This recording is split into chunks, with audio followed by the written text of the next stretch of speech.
नमस्कार दोस्तों, mix magic channel में आपका स्वागत है। आइए जानते हैं दुर्योधन की मृत्यु कैसे हुई। महाभारत के महान पात्रों में से एक दुर्योधन कुरुवंश का राजकुमार था। उसका असली नाम सुगोधन था, परंतु उसके स्वभाव और आचरण के कारण लोग उसे दुर्योधन कहने लगे।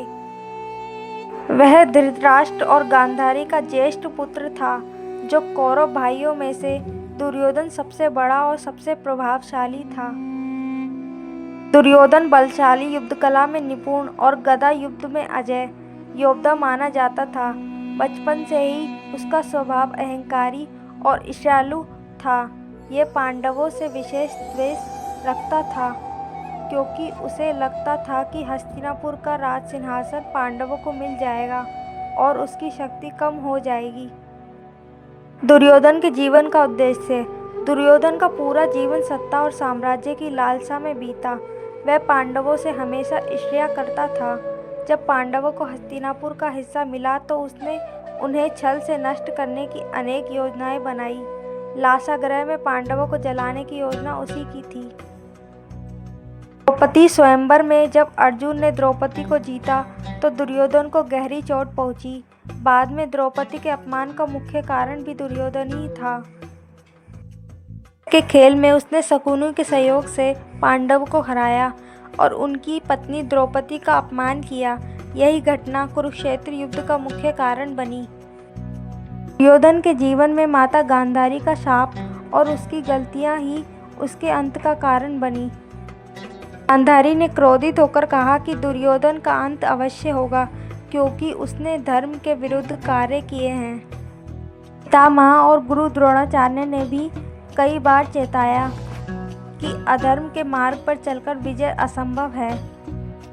भगवान श्री कृष्ण ने दुर्योधन को समझाने की कोशिश की, परंतु उसका हृदय ईर्ष्या और अहंकार से भरा हुआ था। कुरुक्षेत्र का युद्ध 18 दिन तक चला। इस युद्ध में दुर्योधन के सभी भाई और उसके लगभग सारे सेनानी मारे गए।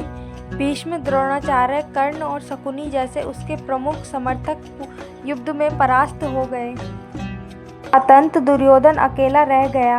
जब उसने देखा कि पूरी कौरव सेना का विनाश हो चुका है तो वह भागकर देवायन सरोवर झील में छिप गया।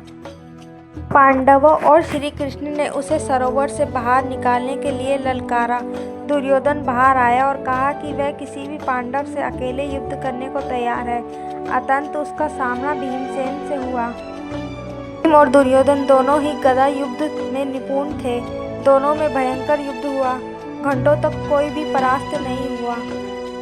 युद्ध के दौरान श्री कृष्ण ने भीम को संकेत दिया कि दुर्योधन का पूरा शरीर उसकी माता गांधारी के आशीर्वाद से अभेद हो गया है, केवल उसकी जांघों से सुरक्षित नहीं था, क्योंकि गांधारी ने उन्हें वस्त्र से ढका रहने के कारण आशीर्वाद नहीं दिया था। कृष्ण ने अपनी जंघा पर हाथ मारकर भीम को इशारा किया कि वहीं पर प्रहार करो। भीम ने उसी क्षण दुर्योधन की जंघा पर गदा का प्रहार किया। यह प्रहार धर्म के नियमों के विरुद्ध था, क्योंकि गदा युद्ध में जंघा पर प्रहार वर्जित था, किंतु यही दुर्योधन का कमजोर स्थान था। गदा का जोरदार वार लगते ही दुर्योधन गिर पड़ा और गंभीर रूप से घायल हो गया। उसकी जंघाएं टूट गई और वह भूमि पर तड़पने लगा। इससे पहले दुर्योधन ने व्यथित होकर कहा कि वह अधर्म का मार्ग चुनकर हार गया, परंतु वीरता से उसने युद्ध लड़ा। उसकी मृत्यु ने महाभारत युद्ध का अंत निश्चित कर दिया। अतंत दुर्योधन का वध भीम द्वारा हुआ और कौरव वंश का नाश हो गया। निष्कर्ष। दुर्योधन एक साहसी और बलवान योद्धा था, लेकिन उसका अहंकार, ईर्ष्या और अधर्म की राह पर चलना ही उसके पतन का कारण बना। पांडवों से द्वेष रखता था। द्रौपदी के अपमान ने युद्ध का बीज बोया। धर्म और नीति को मानकर उसने अन्याय किया। अतंत भगवान श्री कृष्ण की योजना और भीम के प्रहार से उसकी मृत्यु हुई। इस प्रकार दुर्योधन की मृत्यु केवल एक योद्धा की हार नहीं थी, बल्कि अहंकार, ईर्ष्या और धर्म की पराजय थी। धन्यवाद दोस्तों। अगर आपको वीडियो अच्छी लगी है तो चैनल को लाइक कीजिए, सब्सक्राइब कीजिए, बेल आइकन का बटन दबाइए। जय श्री राम, जय श्री कृष्ण।